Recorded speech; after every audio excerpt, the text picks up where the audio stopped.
ụmụnne m aka na-amụ ụlọ asị m nke onye chiri ya zero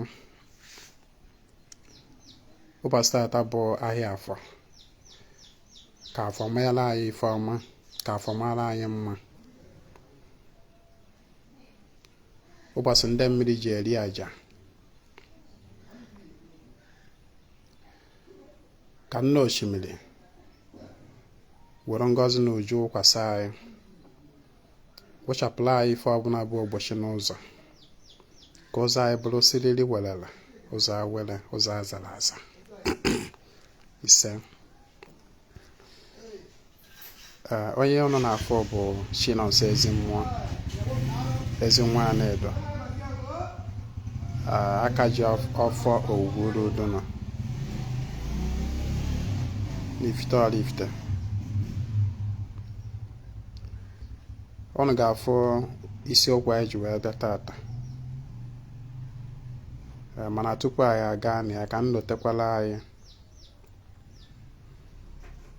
tata anụ abụọ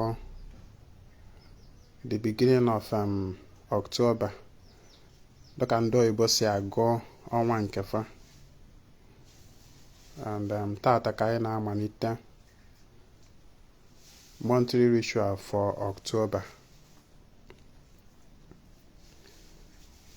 Tata bụrụkwa n'afọ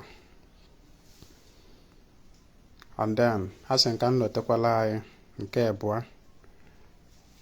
ya bụ salaka anyị na-emewe n'obi anyị kwa nkwọ ọbụla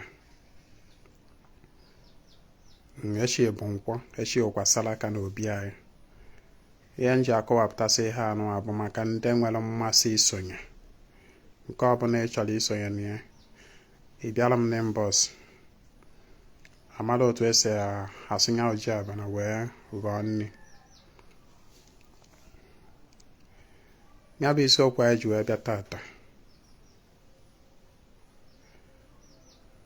ọ bụrụ na ị batara ọfụ n'ọdịnala omenala Igbo o nwere ihe ndị ị kwesịrị ịmata ka ị ga na-eme na mistake mata ihe ndị a n'oge maka na ọ bụla ọkwa ntị n'ime mistake bụ na ịmụrụ akọ inwe ike ịmụrụ akọ site na experience ndị ọzọ maka na nwa m ife na-amụ ife site n'ebe a na-adụ ndị ọzọ ọdụ ọ bụla ntị na anya nwa adakpuo n'onunu ọbịa ma nụ ịdakpu n'onu bụ ife ọjọọ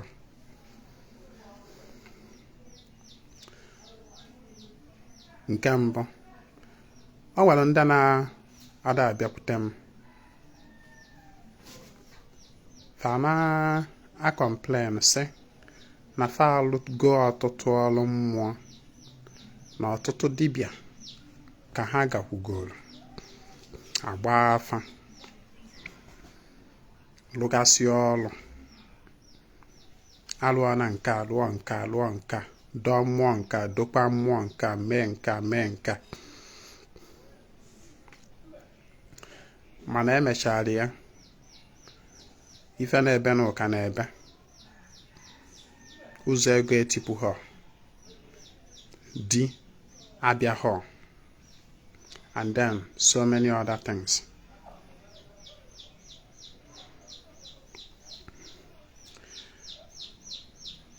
advice m na-enye gị bụ and the one funny thing about such people bụ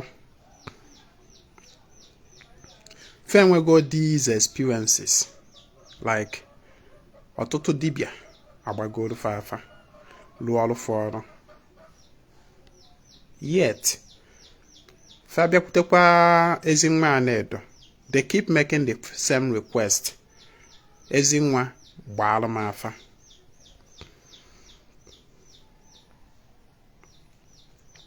Ezinwa gbaalụ m afa achọrọ m ịgba afa achọrọ m ine n'ife achọrọ m iche eke ife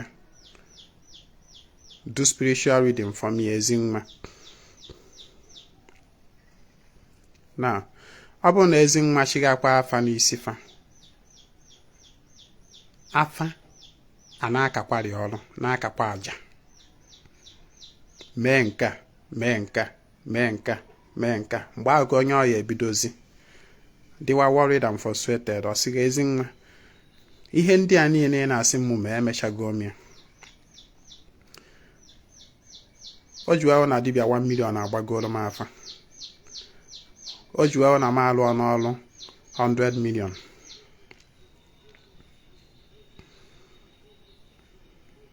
One, if your experience is like that, when you meet dibias like Ezinwa Anaedo, the best thing to do is not to ask for another afa.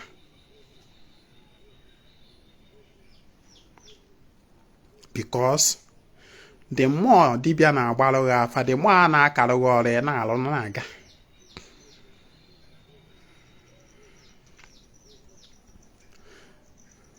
Onye asị na ya emecha n'ife niile. Ma no one nke nyafuru ife. Listen. Ejilo na-eme n'ihe niile wele eme ọdịnanị. Ejilo mentality of let me do everything wele eme ọdịnanị.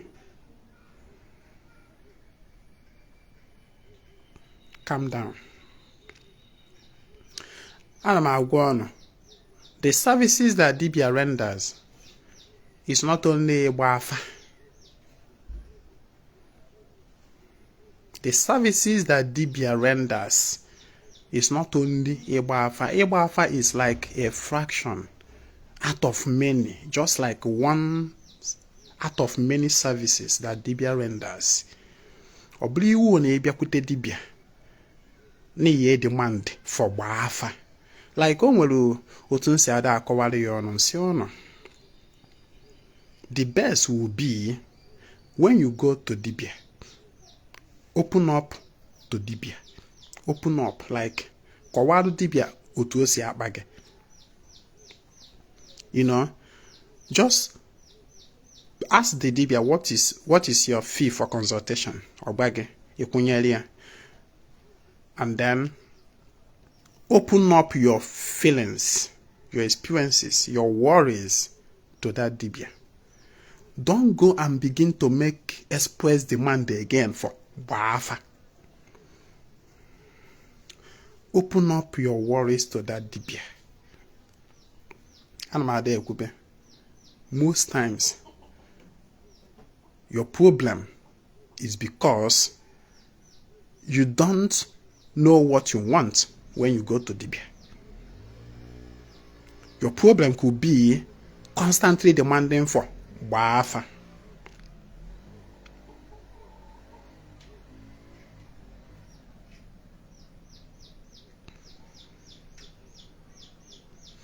Bafa blood the only service that dibia renders. Okay, the first advice in there. Whereby you are in such shoes, in such position that in the past ọtụtụ ndị dibia ka ime itigoro gbagoro gafa, and they go ọtụtụ ọrụ which you have spent hundreds of thousands or even millions.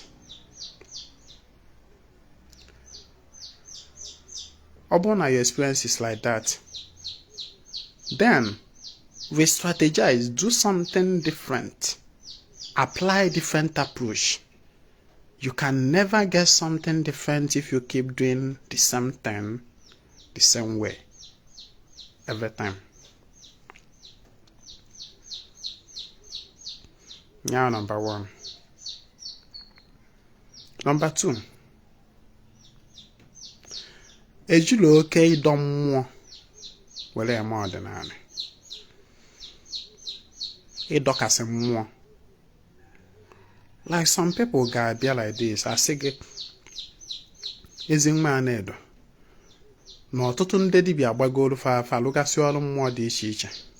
Onye ahụ asị gị na dibia alụọ na-alụ ya agwụ.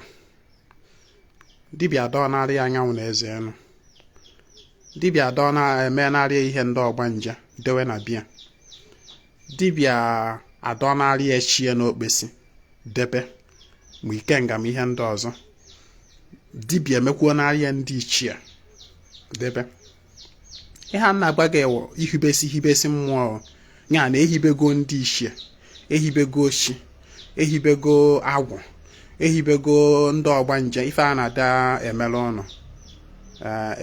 Amerịka wanda ọ ihe na-akpụ ya eme ife nwanụ saịda na-etiri n'okuku ma ọ na-etiri na ọkasị ụnụ buru n'ọgbanje na-ejeje na iyi ụwa na ọbụla ọgbanje iyi ụwa si ụnụ nọ iyi ụwa unu eburu nawaje na-egbu ya ọbara na ya Amerịka wanda ka m na-akpọ nke ahụ maka nke ahụ ịdọrọ m anya emekwuo n'ala ụda awa kelu eme ọtụtụ ife abata na be the person ọtụtụ mmụọ ka ohibe gasịrị ma ndị ọdụwarụ na bie ma ndị dị na be dibịa na-arụrụ ya ọrụ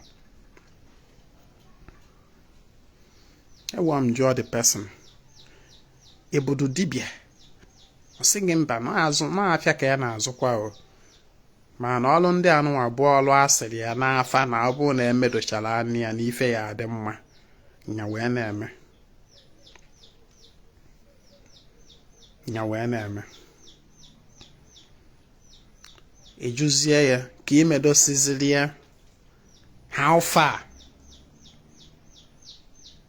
ka oke liri ụtala ka ezi ihe mere ofe nni how far since ahụ imerie imekọchara ihe ndị a niile and ọ gbaghị ego no spendere wee dọgasịa mmụọ a niile ịgba ha n'aka. Yeah, this person is now today complaining now the broke totally. Ezinwa, I'm just so frustrated. 1 naira I do an account.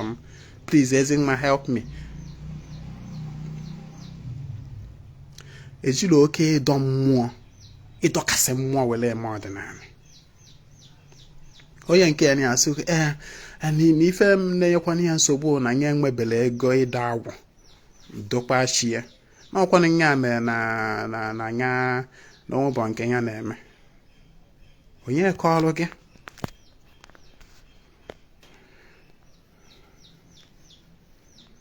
nwanne gị amụ ntị n'ọnụ ma ọ bụrụ na ị nwere ntị ifụlụ ọdịnala anyị na-eme ana m ekwu elukwe ifụ na Ezinwa na-anwụgodo anwụ if you ask me Ezinwa what is the basis of ọdịnala mma agba gị na ọ bụ gị na ịgọ mmụọ ịga ọfọ ọ bụla ịdọkasị mmụọ gụọ bụ onye na-asị like some people will come to you and say like Saraka na-emewe some people will come Ezinwa I have never done my shi I have never do ibu mmiri is it proper to participate in your Saraka? Like where do people get certain notions from? Like such information that you can't do anything because na a dopa beloshigi, that is a dobelo shigi no besi no ne buari artifact and probably therefore you can't even some people are gonna say can I be performing daily golf when I have not done my chi? Maka na na-ekwusi na chi bụ ụzọ. So since I don't have money, igburu chi m efi, igburu chi m ebunu, can I offer my chi nzu? Oji. When people ask certain questions, it shows that enwere pre-information. I am a psychologist, although not by profession. I'm a thinker. When people ask certain questions, go see that now. An information where do they get that information from? That is where what Ezinwa Anaedo don't know. Like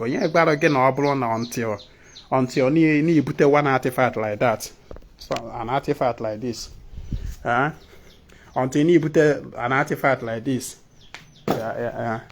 well, what do you make if you want to signal chigi? Until you do that you cannot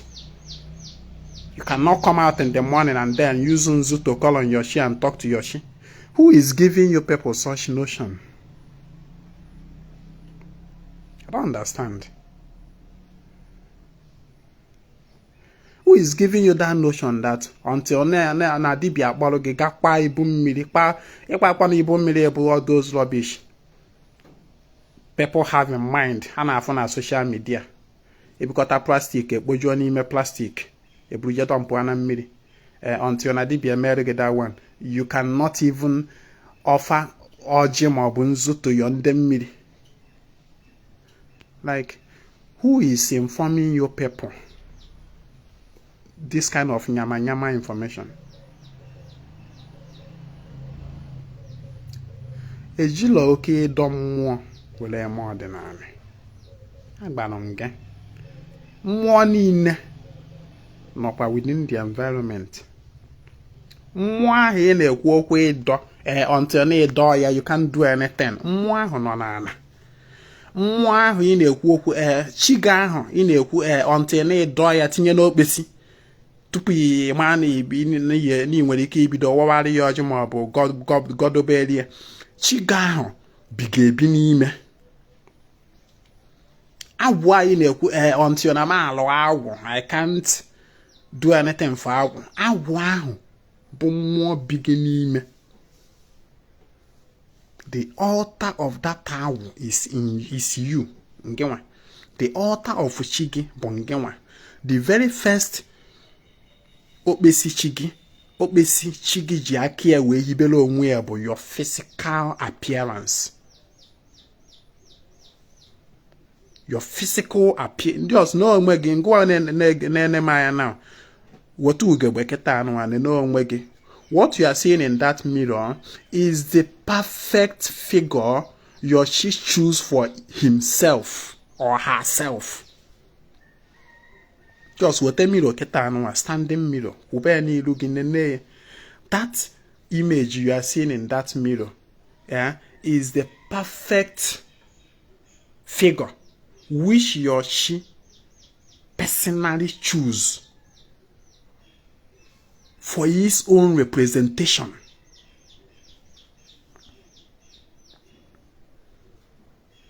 I don't know if you get what I'm saying. So that your she, to appease that your she, you don't necessarily, absolutely necessarily need extra figure, extra image, extra whatever.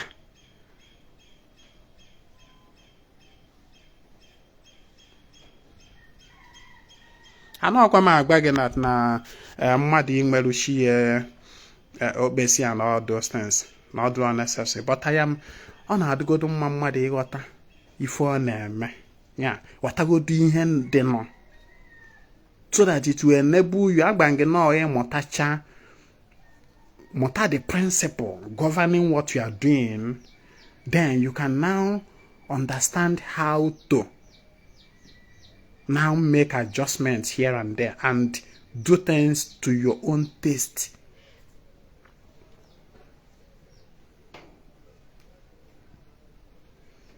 Go and agbam that na Ezinwa, can I go for when I don't have an altar for my chi?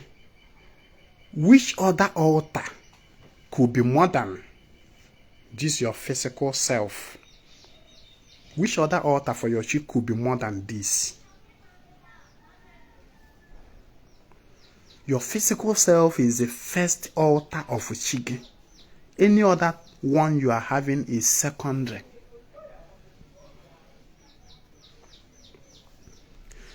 Makande na, and you know one thing about all this, and people jump into Ọdịnanị with the mindset to make money, to bring all their problems to an end speedily. As a result of that, I'm on that now when you are desperate about something, you are acting under weak emotions and you cannot think straight. Being that the person jumped into Ọdịnanị with this mentality, the first place all landele bụ na be dibia ma ọ na imboss dibia agbawa afa akasiba aja ma ndị do necessary ma ndị na-adụ necessary ibido ịlụba ọlụ mmụọ imewe ife edoro gị anya just maka na agbara gị na ife akọ ya wee mela ana ụzọ ego etipụsịa ịnụa di ka oke lili ụtara ka ezi ife na mere ofe nni ka ị na ka dibịa ahụ na-agbachaziri afọ ahụ lụcha ọrụ niile ahụ how far ana m ada ekwube ife a so that ka ị ya na-adacha n'elu wee bịa bụwa agbụ mmiri ka ị ya na-adacha n'elu akwụ ị bịa bụwazie agbụ mmiri medicine after death.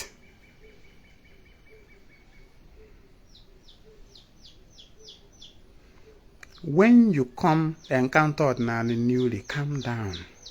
Jiri nwayọ so that ka mistake ị ga-eme ghara ebu n'ibu too much.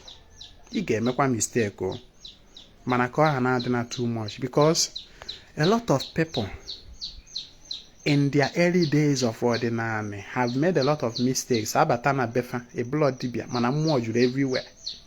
Adọrọ mmụọ nke everywhere. Ị makwa na o nwere ka ihe esi wee dọkịta mmụọ na be gị ijezie subsequent afa je gbaa afa na-asị gị na dibia marụ gị. Don't you know? Mana onwe dibia marụ gị nọ na dibia chighala afa ọtụtụ mmụọ ị gadasịrị around yourself apụta na-ekwu okwu a na-afụtazie ọ na-ada ka dibia na onye anụ dibia na owe onye ọrụ mana onwe ha dibia bụ ghọta ihe na-agwa gị because of mistakes, errors. Na-agwara gị na ihe akọ ya imela ana ụzọ ego echipuo, you are ready to do it. Think, calm down. Don't act out of that emotions.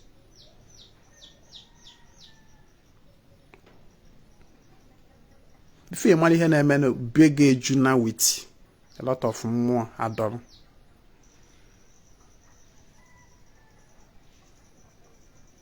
Biazie na asị na imecha na ife niile mana na o nwere ife na afọ. How will you see the ife? Imokwa na time heals. Give time.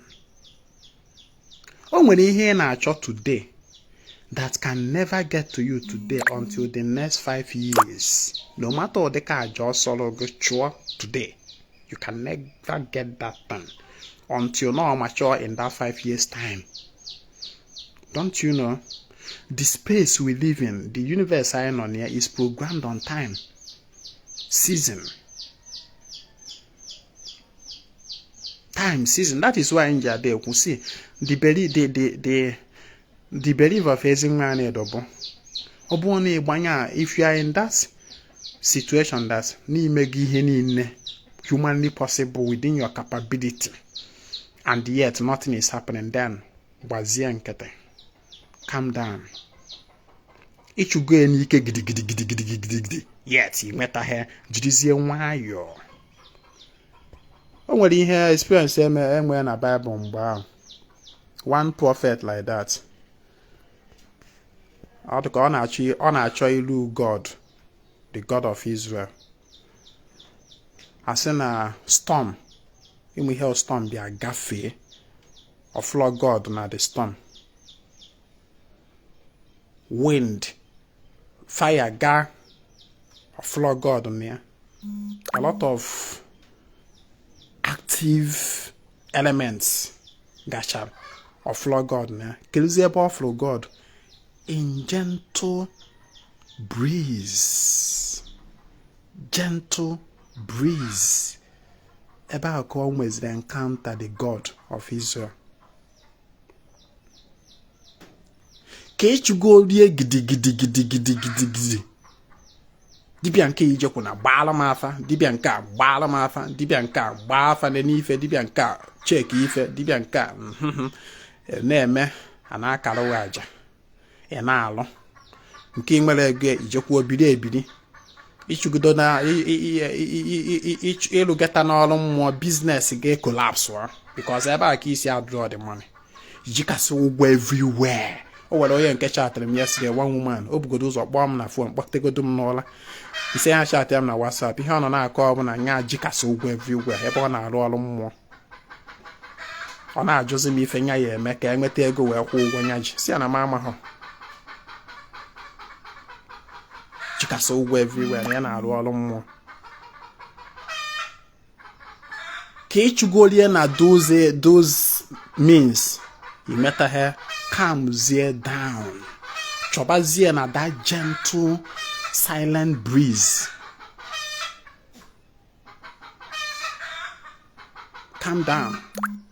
Ọ bụrụ iwu ijekwu dibịa ọ na n'ihi asịrị ya gbarụ ya afa, because nọ na ịgba afa ahụ na-ele ya aka n'isi ike ka eji alụpụta nsị. Once ịrịla aka n'ike, mkpịsị aka gere ya na ị ga-alụpụtarịrị nsị. From those demand of gbaa afa ka mistake na-ebido. Aka agbala n'afa ebido ka gba ebido, anyị afụrịrị ife n'afa. Ma ndị dị necessary ma ndị na-adụ necessary ebido mewe. Ana m ekwu, the most important thing n'ọdịnala bụ ife mmụọ niile a na-asị gị mee nke a, dọkwa nke a, chukwa nke a, dokwa nke a, mekwa nke a. The number one basic thing all those mmụọ need bụ gịnị? Acknowledgement. Acknowledge them in your living, in your life. How do you acknowledge them? Through daily communion and relationship with them, personal. Daily personal commitment, relationship, communion with them. And the way you achieve this most perfectly, Bonnet go for every day. You go for every day. You go for every day. That is where you achieve that acknowledgement. You can imagine whereby every day you are acknowledging your spirit entities by mapping out special time. You go na go for like 5 minutes. You map out that 5 minutes out of your whole day to acknowledge them. When only if more need that time, that your little time you give them. Time is energy. That is the major thing that they need. Oblo je menka je yibenka je dohanka dokasia mo everywhere. Those who are in ado ekulumna, they are within the environment. Most of them bigebi n'ime. Ha nọ n'ala. Ha nọ n'anyanwụ, ha nọ n'ikuku. Ha nọ na mmiri. Yota ihe na-ekwu. Ihe anụ abụ ihe nse ka ngwa ọnụ tata. Ihe abụọ my first time of saying this. So. You got through my page, you see a whole lot of, I've been saying this kind of thing. But them mother than sometimes I blame you that are my followers. You know why I blame you? I blame you because you guys don't share my message. Share my message massively. My message will become, filled everywhere. That people will be getting my messages and will be able to avoid mistakes. And here now there, people don't get my message before I went across Ezinwa Anaedo. They have already done a whole lot of mistakes. I blame you, my followers, as well, because I myself, I do my part by downloading the message and giving it out. But you guys that should now help to spread it like wildfire, you are not doing it. Or don't you think that you have a role to play in this mission? Do you think you are on Ezinwa Anaedo page by accident? It is not by accident. You have a role to play in this. Some of you name Ezinwa Malam and Adibia Malam. I have a calling. They have a calling, and they are just not bedding now. They are barama faka mama men were calling. Some of you, your calling bo to help in the ministry of evangelism of Ọdịnanị. Mana agbaru afa gba on your calling, you may not accept it. Some of you, your calling is to assist in the spreading of the message of Ọdịnanị. That is the calling. In afota. Mana ịmahụ. Ị na-eche until na abịa dọwarụ gị okwu, until na ịkpọ dibịa ọbịa dọọrụ gị okwu mmụọ ya ha ka ọ na-agwụ ma. Dọọrụ ya. Wochiri akwa white ma waọ. Were mgbịrịgba kpaa n'aka ịgbada mmiri je na-emechi azụ nọ na mmiri ntị. Now the calling. Little things. You that is on my page, you are not here by accident. You helping to spread this message that I dish out could be part of the calling. But you don't know. Let me tell you a little story about me.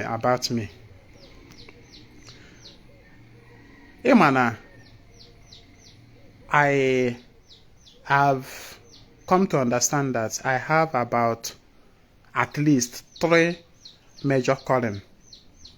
3 major calling.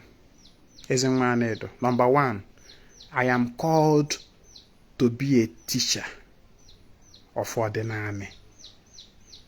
A teacher of Ọdịnanị. And you know one thing about being a teacher or having any aspect of calling. Whatever aspect you are called, you are prepared ahead for it. In some ways, you are prepared ahead. That is why people want to go they are calling. You are not serious. It's not serious. Yeah, until this is your calling, or you are called to be this, then you don't know your calling. You are not serious, and it shows that you don't pay attention to yourself. Whatever field you are called into in life, in your destiny, you are prepared ahead for it in many ways.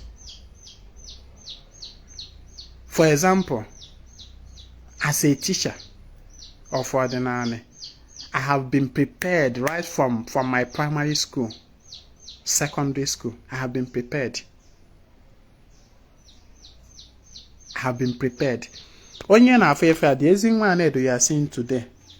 You know, sometimes when I write, people applaud me that I'm a good writer. But did you know that the Ezinwa Anaedo you are seeing today, I finished my primary 6 without knowing how to write my name, Nonso. This 5-letter word, Nonso, Nonso. I finished in primary 6 without knowing how to spell Nonso.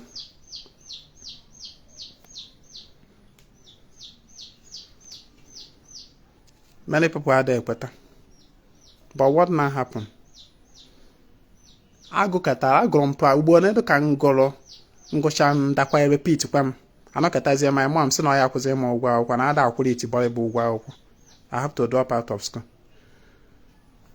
Then we mecha somebody. We kpọrụzie m wee tinye na primary 1 na secondary primary 1.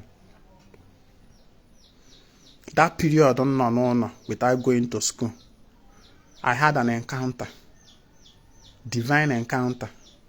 That was when the preparation for that my teaching aspect in the future was not taking shape.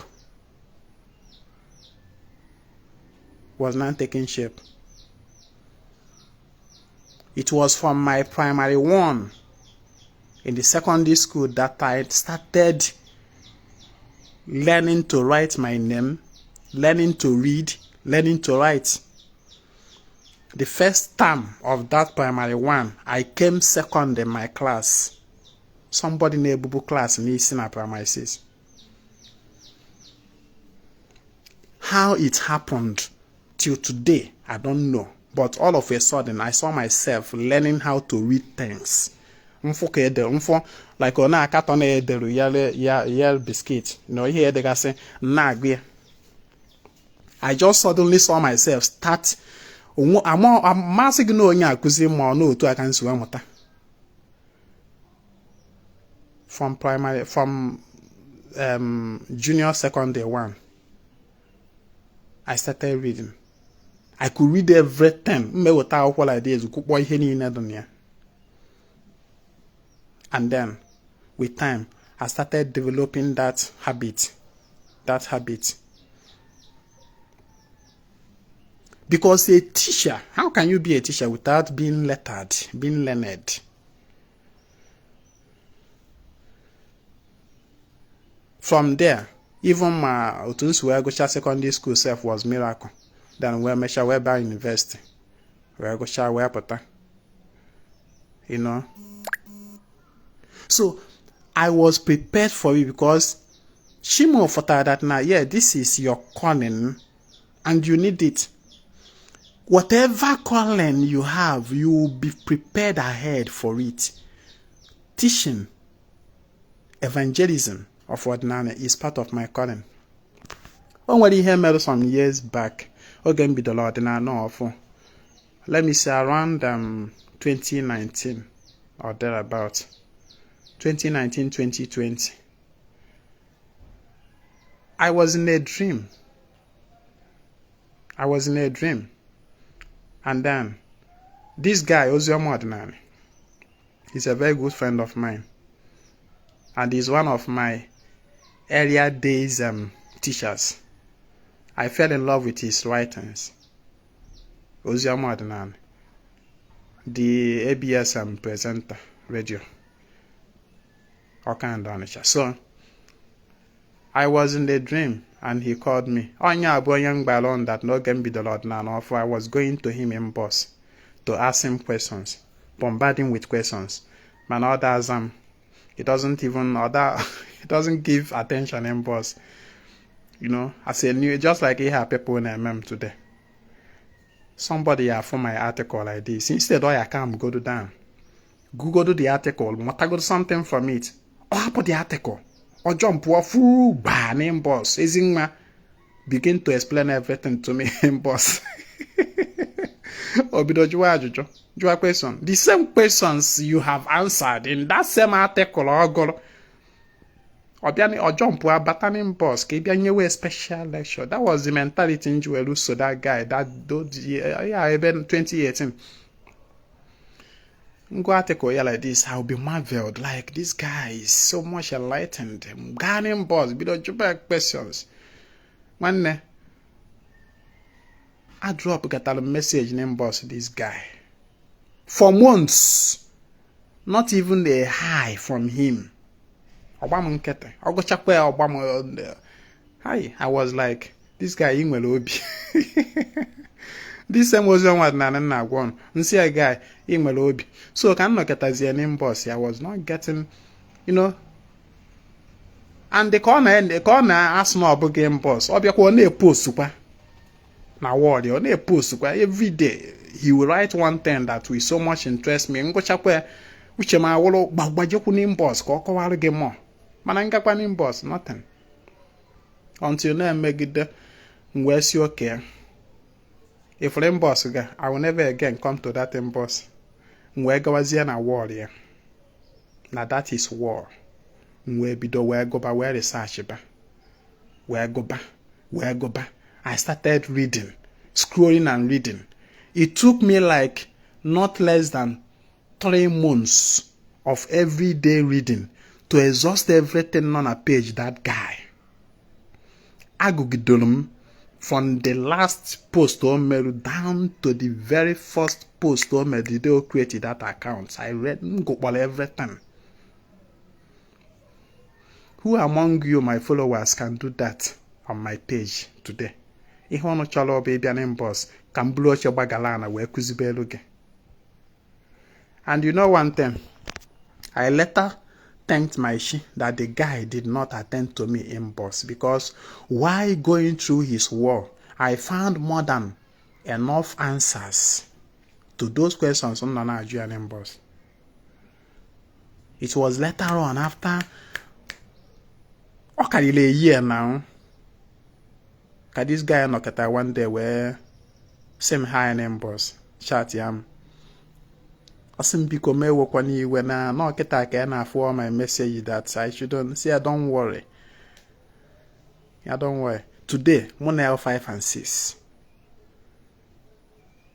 Monel 5 and 6. I have gone to be with him in his station, radio station sometime. So in that dream, I can now call on that. Now, whatever calling you have in life, you are prepared for it ahead. And another thing, actually proved by this story in Nagbagebo, if evangelism, helping to spread the good news, the message of Ọdịnanị, could be part of your calling or even your major calling.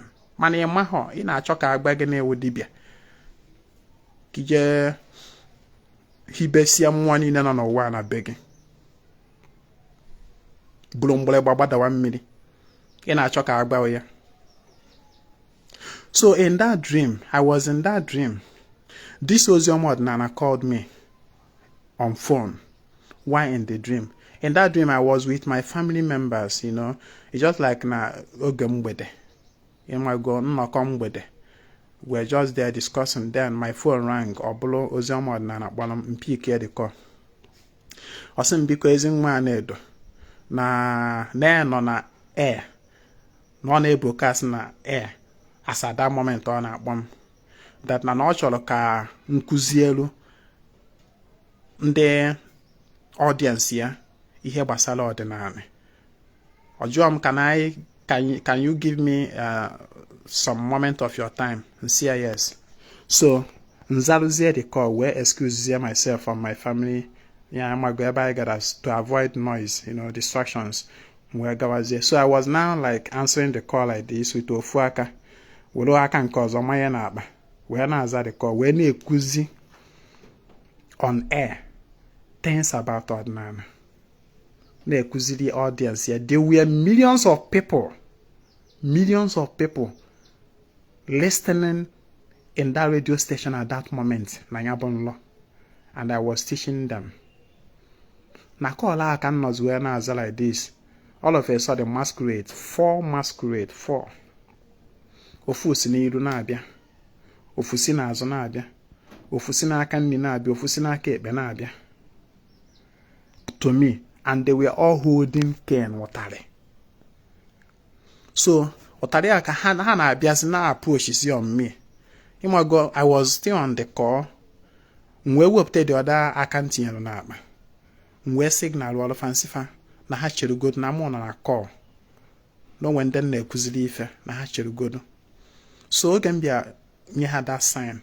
They now turned and started going back. Fapoba. Fechi at the house. I was still on the call teaching. Now, what do you make out of this dream that I just told you? What it mean? If those masquerade how about ha bịara chetalụ my calling, my other calling. I'm on that now. I have 3 major calling. Nke mbụ bụ, I am called to be a teacher, evangelist of Ọdịnanị. Yes. Number 2, I am called to be a dibia. Then I am called to be a priest, Akajiọfọ. So those masquerades came to remind me of my dibia calling.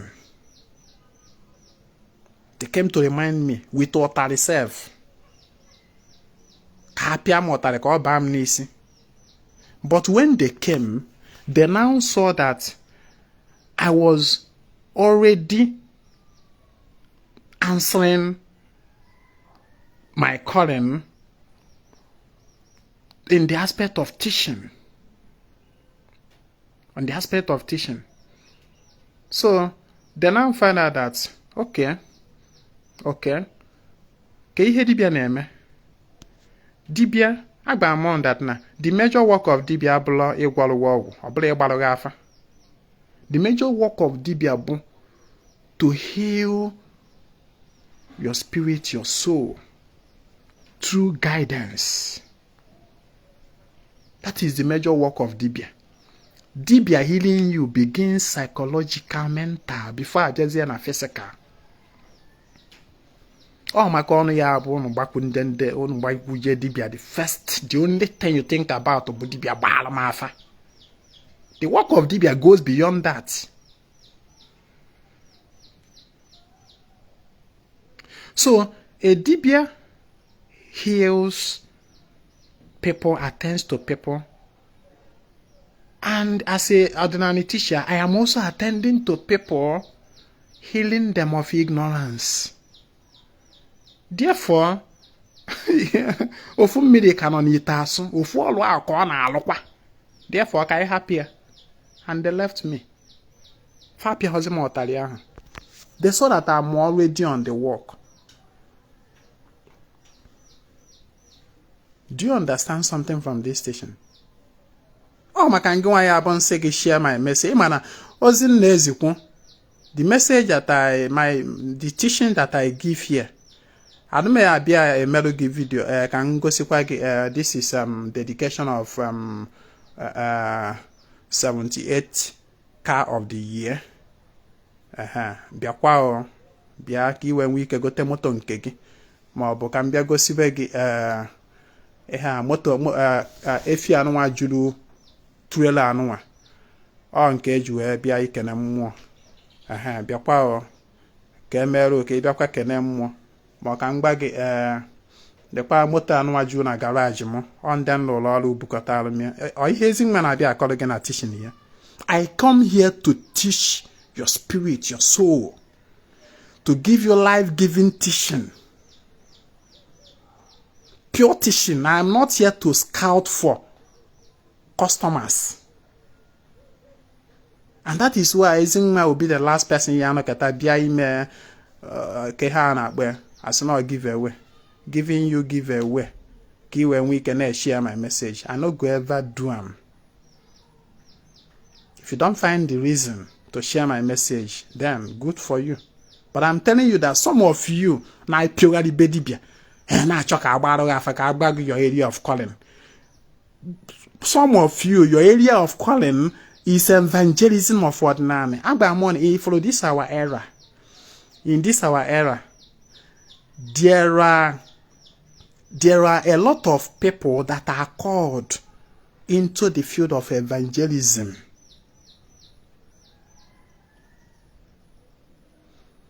Some of you are called into the field of evangelism. Maneno no calling, which a gablo no ka ebulu dibia mo blonka ozo. Spirits could be sparing you because you support evangelism. Onwe calling carry evangelism, liberating the souls of men from ignorance.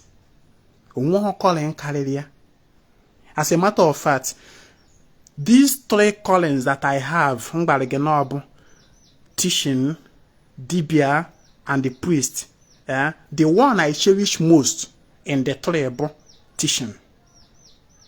That is the aspect that I particularly cherish most. Teaching. Because the other two still border around that teaching.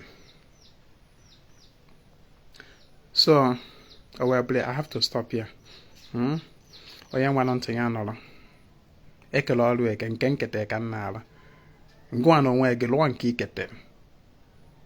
Onye alụọ nke okete, onye alụọ nke okete, onye alụọ nke okete, ụwa dị mma. Mana m oke na ọnụ daalụ. My name is Ezinwa Anaedo. I come for the total restoration of Ọdịnanị Igbo. Ka emesịa.